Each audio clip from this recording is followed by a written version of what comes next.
Doctor Baba Saheb Ambedkar open university.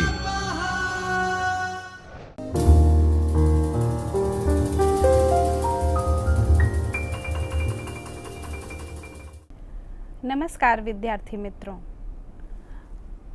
प्रथम वर्ष BA में हिंदी मुख्य अथवा गौण विषय के रूप में लेकर पढ़ने वाले विद्यार्थियों के लिए आज हम द्वितीय प्रश्न पत्र हिंदी कविताएं के प्रथम खंड हिंदी काव्य परिचय से आदि और मध्यकालीन कविता इस इकाई 4 के भक्तिकालीन कविता के ज्ञानाश्रयी निर्गुण शाखा में कबीर के दोहे ये पुनः लेकर के उपस्थित हुए हैं। पिछले पाठ में हमने कबीर दास जी के विषय में थोड़ा सा जाना और फिर उनके कुछ एक दोहों का पाठ किया, उनका अर्थ समझा। उसी पाठ के का विस्तार करते हुए आज हम कबीर दास जी के कुछ और दोहे पढ़ेंगे और उनका अर्थ समझने का प्रयत्न करेंगे। पिछले पाठ से हम थोड़ा सा याद कर लें। कबीर दास जी हिंदी की जो भक्तिकालीन साहित्य धारा है उसमें उस संत साहित्य धारा के प्रमुख हस्ताक्षर हैं, प्रमुख संत कवि हैं जो कि निर्गुण अर्थात एकमात्र ब्रह्म पर विश्वास रखने वाली ऐसी भक्ति जिनका संतों की थी उनमें उस धारा के वो कवि हैं और उसमें भी ज्ञानाश्रयी शाखा के वो प्रमुख कवि माने जाते हैं। ज्ञानाश्रयी का अर्थ है कि ईश्वर को ज्ञान के द्वारा प्राप्त करना, ज्ञान हो तो ईश्वर मिलेगा। ये कबीर जी की मात्र सोच नहीं है, ये जो पारंपरिक रूप से वेद के समय से चली आ रही जो परंपरा भारतीय दर्शन की थी उसमें ये मानते थे। भारतीय षट दर्शन में ये माना गया जानना ही मोक्ष प्राप्त करना है। सभी संत कवि लगभग इस बात को मानते हैं कि ईश्वर को अच्छी तरह से जान लेना ही प्राप्त करना है, उनको उनका उन जैसा हो जाना है। और ये लेकिन उसके रास्ते अलग अलग पकड़े हैं। कबीर दास जी शुद्ध ज्ञान को माने जानने को, अधिक से अधिक जानने को वो ईश्वर प्राप्ति का मार्ग मानते हैं। इस तरह की ज्ञानाश्रयी निर्गुण शाखा जिसमें कि उन्होंने भगवान को किसी स्वरूप के रूप में नहीं पूजा, एक निराकार ब्रह्म के रूप में उन्होंने ध्यान किया उस परम सत्ता का और उस तक पहुंचने का प्रयत्न किया। कबीरदास के दोहे उनकी कबीरदास की जो वाणी है वो बीजक में संकलित है। जो उसके 3 मुख्य विभाग माने जाते हैं, रामायणी, सबद और साखी। साखी में ऐसे तथ्यों को उन्होंने माने उनकी जिन वाणी में, जिन पदों में, जिन दोहों में जीवन के सत्यों का उद्घाटन हुआ है, सामाजिक आचार व्यवहार के सत्यों का उद्घाटन हुआ है, उनको रखा गया है। स्वानुभूत सत्य ही साखी का प्रमुख विषय है और उसमें उनके बिल्कुल सरल भाषा में, आम बोलचाल की भाषा में, जो उनके समय की भाषा थी उस भाषा में उन्होंने बड़े बड़े सत्यों को रखा है सरल ढंग से समझाते हुए। उसकी कुछ वानगी हमने पिछले पाठ में देखी थी, आज हम उसके आगे चलेंगे। बहुत प्रसिद्ध दोहा है कबीरदास जी का, गुरु गोविंद दोऊ खड़े काके लागू पाए, बलिहारी गुरु आपनु गोविंद दियो बताए। मेरा पढ़ना और आप जो लिखा हुआ अपने स्क्रीन पर देख रहे हैं उसमें थोड़ा अंतर आता होगा। कारण है कि स्क्रीन पर जो लिखा हुआ है वो किसी सामान्यतया इंटरनेट से लिया गया है और मैं जो बता रही हूँ वो मैंने अपनी गुरु परंपरा से जो सीखा और पढ़ा है वो बता रही हूँ। तो इसमें लेकिन आप चिंतित होने की आवश्यकता नहीं है। इन दोनों में थोड़ा सा जो भी अंतर आता है वो पाठ अंतर सब जगह मिलेगा, आप अगर कबीर के दोहों का 4 पाठ देखेंगे इंटरनेट पर अलग और पुस्तकों में अलग, तो आपको अलग अलग पाठ मिलेंगे। तो उससे कोई घबराने की आवश्यकता नहीं है, सभी पाठ ठीक हैं और जहाँ पर जो मिले मुख्य अर्थ वही होना चाहिए दोहे का, तो उससे आप समझ सकते हैं। तो गुरु गोविंद दोऊ खड़े, दोनों गुरु और गोविंद अगर सामने आ जाएं, ईश्वर और गुरु दोनों सामने आ जाएं, तो व्यक्ति किसके पहले पाँव लगे, किसको पहले प्रणाम करे, ये समस्या है। काके लागू पाए, किसके पैर पड़ूं, किसको प्रणाम पहले करूं। बलिहारी गुरु अपने, गुरु जो है वो सर्वश्रेष्ठ है, गोविंद यो बताए। गोविंद ने स्वयं, ईश्वर स्वयं ये कहता है कि गुरु जो है वो सर्वश्रेष्ठ है। क्यों? क्योंकि ईश्वर से मिलाने वाला भी गुरु है।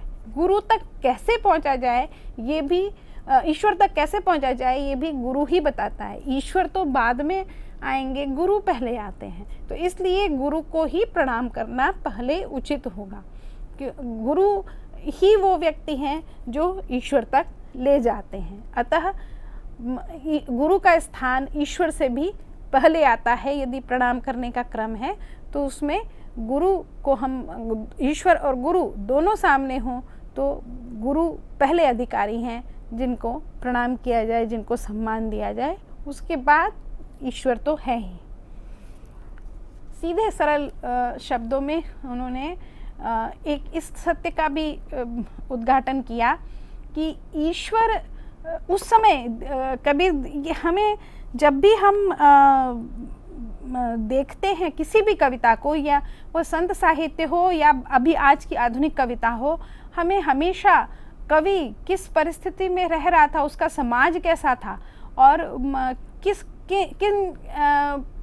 किन सामाजिक, आर्थिक, राजनीतिक परिस्थितियों के बीच में उसने रचना की, ये बहुत महत्वपूर्ण होता है जानना उसकी रचना को समझने के लिए। कबीर की रचना को भी समझने के लिए ये बात ध्यान रखिएगा कि उस समय जब कबीर हुए थे तो उसमें सगुण भक्ति, या सगुण भक्ति नहीं कहना चाहिए, कि बाह्याचार का, विभिन्न धर्मों में जो आडंबर थे उनका बहुत बोलबाला हो गया था, बहुत ज़्यादा बढ़ गए थे। मतलब कि धर्म, वास्तविक धार्मिक बातें कम, लेकिन धर्म का दिखावे के लिए जो चीज़ें होती हैं, जो रीति रिवाज, जो बाह्याचार करने होते हैं, वो महत्वपूर्ण हो गए थे।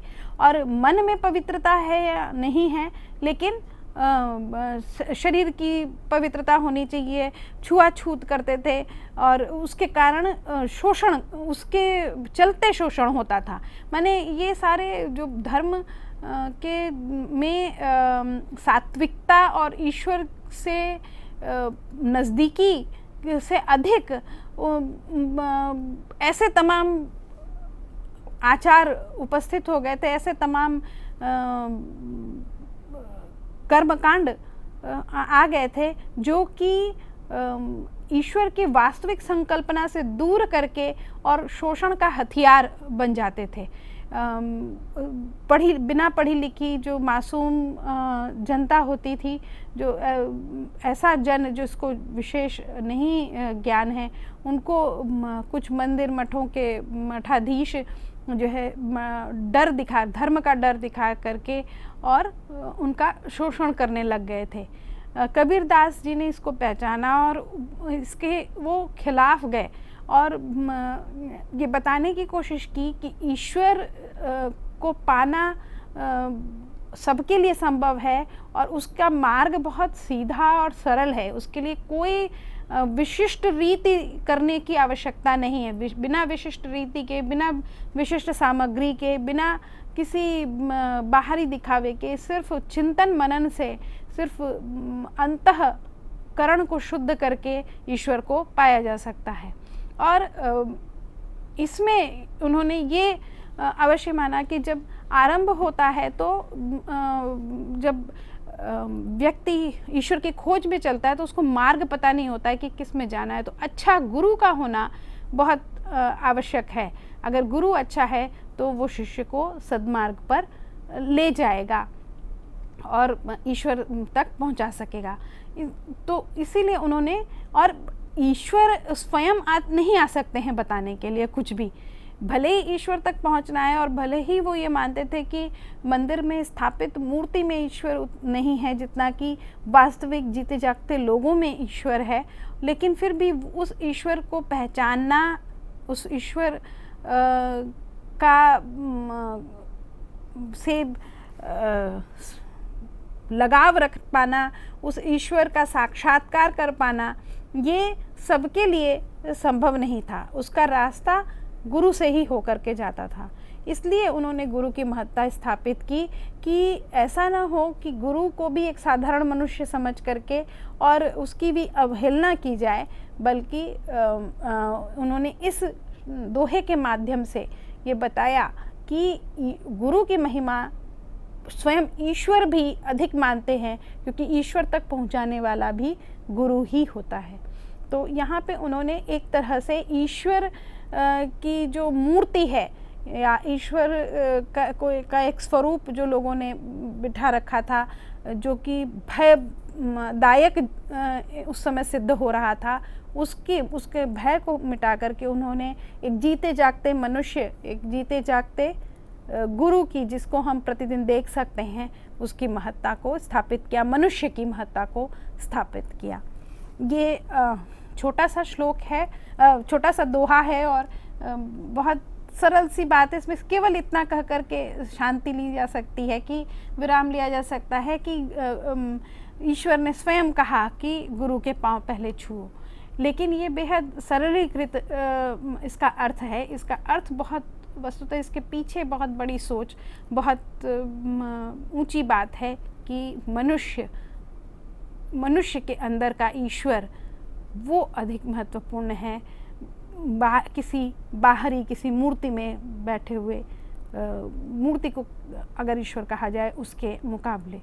तो ये एक तरह से क्रांतिकारी विचार थे कबीर के, और एक तरह से मानवीय संवेदना को, मानवीय श्रेष्ठता को स्थापित करने का, और इस तरह से वास्तविक रूप से ईश्वर तक पहुंचने का साधन बताने का उनका ये एक उपाय था, उनका एक ये साधन था जिसके जरिए वो बता रहे थे।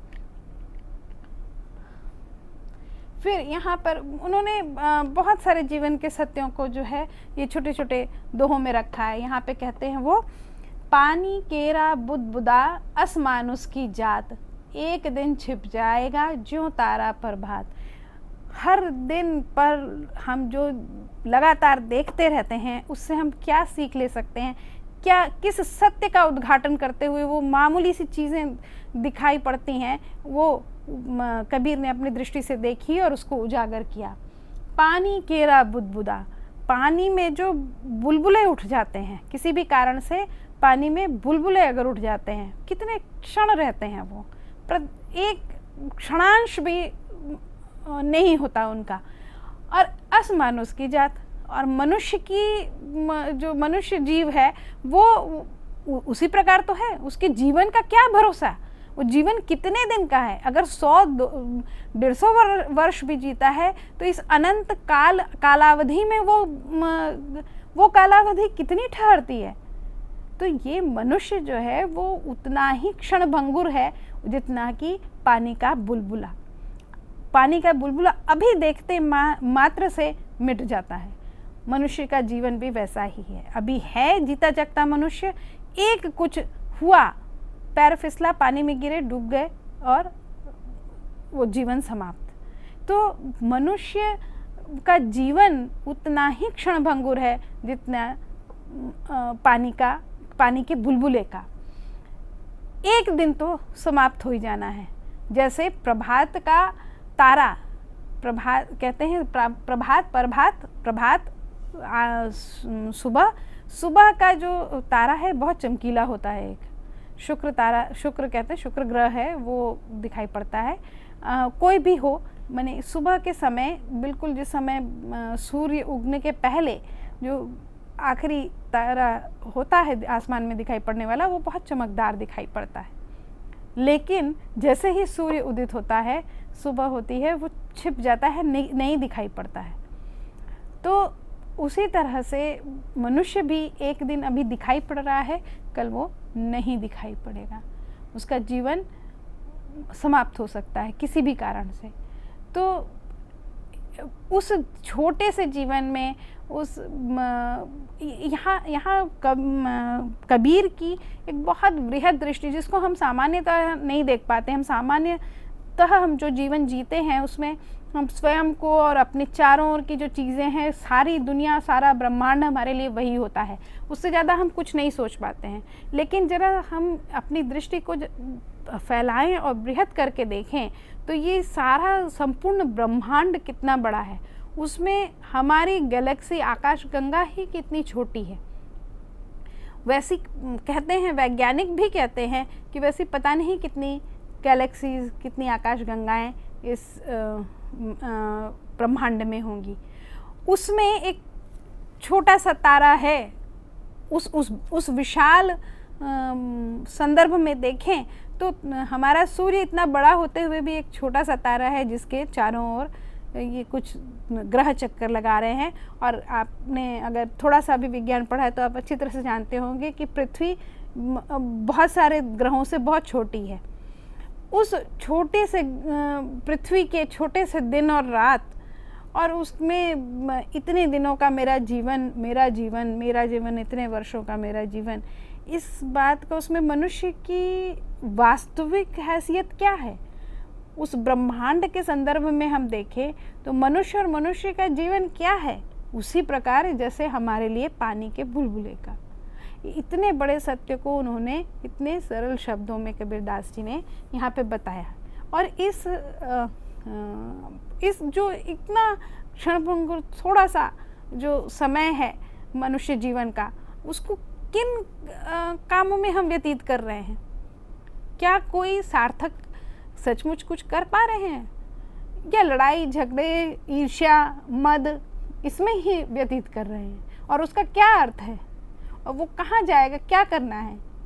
तो ये सारी बातों की सोच इस एक छोटे से दोहे से निकलते हैं।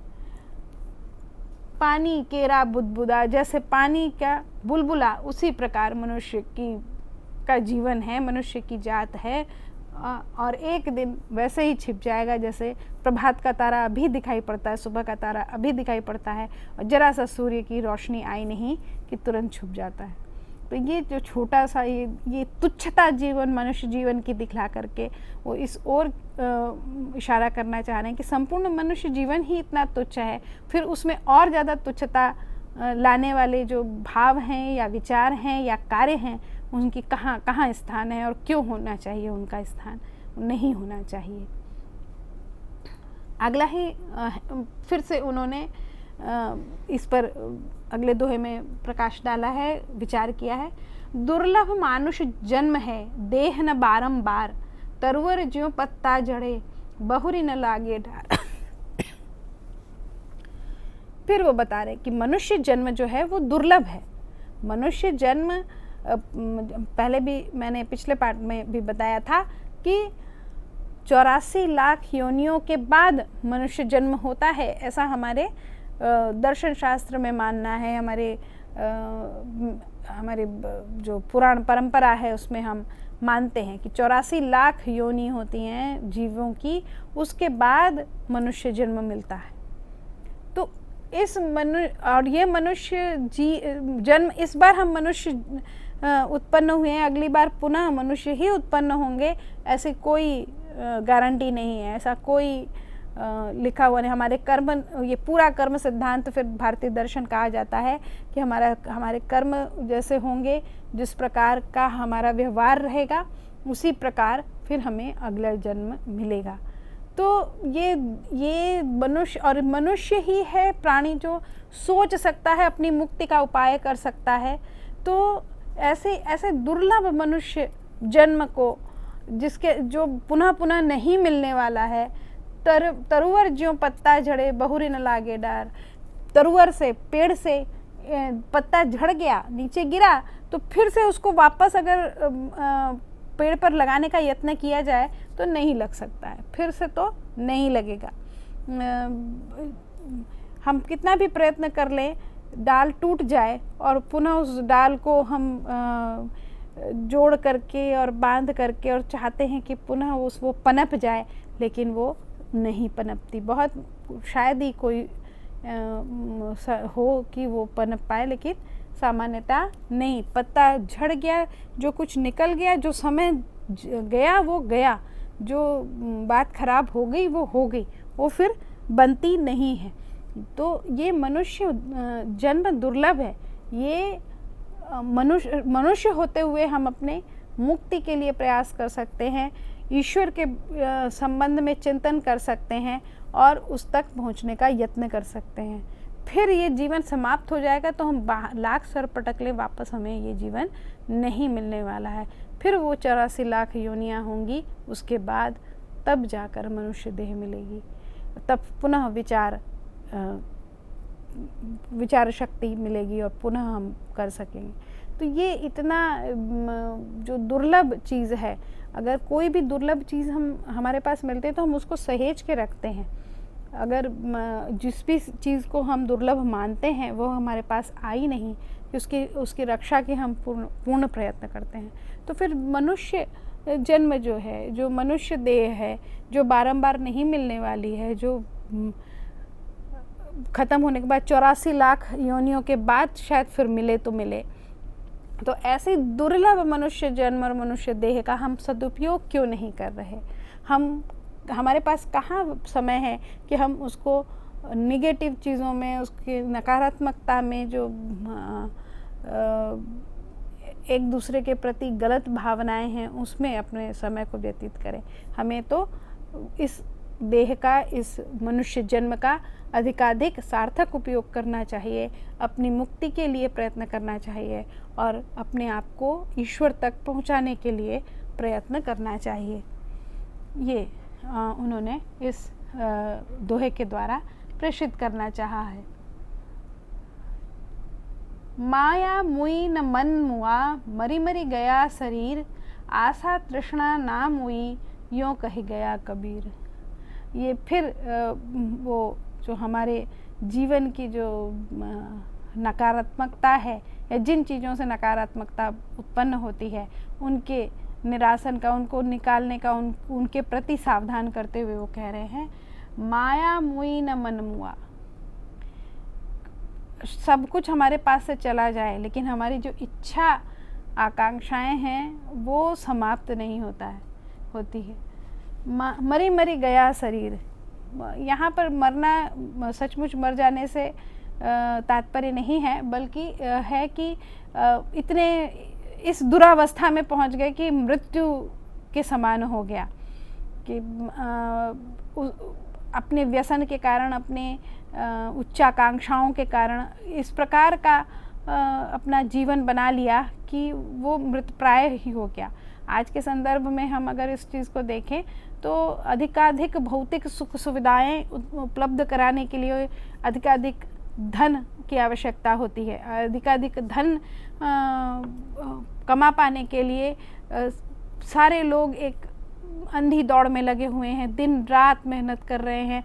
कोई पारिवारिक जीवन नहीं, कोई अपने स्वास्थ्य का ध्यान नहीं, अपना शरीर कितना भी कष्ट पा रहा है, 12 घंटा 20 घंटा तक काम कर रहे हैं, सोने का नहीं, अच्छा पहन नहीं रही, खान बने आगे कभी हम करेंगे, आगे कभी करेंगे, इतना पैसा हमारे पास इकट्ठा हो जाए, इसलिए अंधी दौड़ में लगे हुए हैं।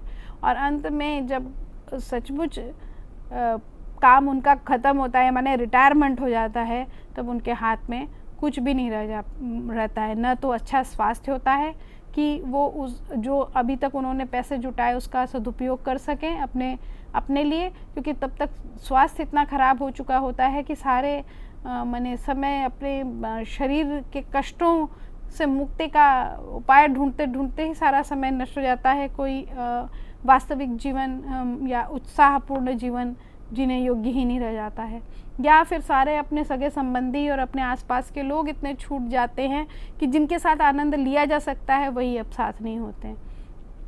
तो अंत में उस भौतिक सुख, उस पैसे का लाभ क्या? और ये जो बार बार उसके कारण उस पूरे अपने नौकरी के काल में पूरे अपने ये करते हुए वो देखते हैं कि माने कितनी बार होता है कि वो परेशान होते हैं, दुखी होते हैं और अधिक कार्य के कारण बीमार भी पड़ते हैं, लेकिन उस पे वो ठहरते नहीं हैं, उसी अंधी दौड़ में लगे रहते हैं। तो सबसे पहले अगर स्वस्थ जीवन जीना है, अच्छा जीवन जीना है या सार्थक जीवन जीना है, तो ये जो महत्वाकांक्षाएं हैं, अति महत्वाकांक्षाएं कहना चाहिए, या अत्यधिक तृष्णा जो है उसको त्यागना जरूरी है। क्योंकि वो सब माया, धन चला जाए और अगर मन में संतोष नहीं है तो सब कष्ट, सब तरह का कष्ट प्राप्त करता है मनुष्य। और तृष्णा ऐसी चीज़ है कि जिसके कारण मृत प्राय होते हुए भी जीवन जीने की आकांक्षा रखता है। पढ़ी पढ़ी के पत्थर भया, लिख लिख भया जो ईंट, कहे कबीरा प्रेम की लगी न एको छींट। यहाँ पर पुनः उस समय के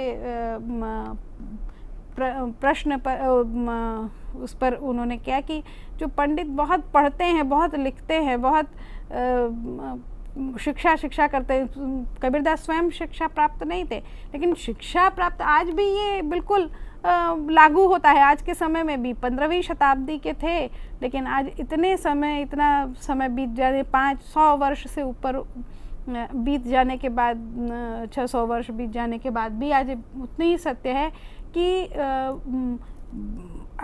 एजुकेशन जिसको कहते हैं, या पढ़ना लिखना, डिग्री, वो लेने के बाद भी अगर प्रेम, मनुष्य के प्रति प्रेम नहीं उपज सका, एक दूसरे के प्रति अगर सहानुभूति और एकीकृत भाव नहीं उत्पन्न हो सका, तो अगर प्रेम नहीं हुआ तो फिर कुछ भी नहीं हुआ।